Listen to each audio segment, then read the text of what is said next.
పాత రోజుల్లో ఒక తాగునీటి బావిలో ఒక కుక్క పడి చనిపోయింది. నీళ్లు కంపు కొడుతూ తాగడానికి పనికి రాకుండా పోయాయి. ఊరి పెద్దలు ఓ స్వామీజీని సలహా అడిగారు.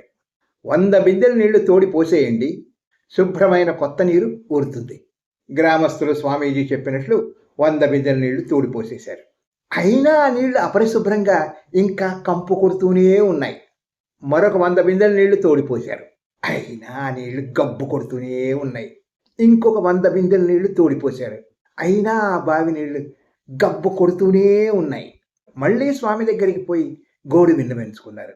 స్వామీజీ అడిగాడు, ఈ 300 బిందెల నీళ్లు తోడిపోసే ముందు కుక్క శవాన్ని తీసి పారేశారా? లేదు స్వామి, మీరు 100 బిందెల నీళ్లు మాత్రమే తోడి పారబోసేయమన్నారు కదా అన్నారు గ్రామస్తులు. ఆలోచిస్తే మనం కూడా సమస్యలను ఇలాగే పరిష్కరించుకోవాలని చూస్తాం కదా. అసలు మూల కారణం తెలుసుకోకుండా దాని వలన ఉత్పన్నమయ్యే పర్యవసానాలను పరిష్కరించుకోవాలనుకుంటాం.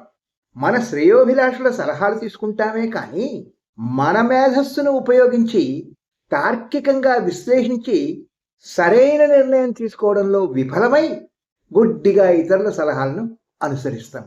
అంతే కదా. Good luck.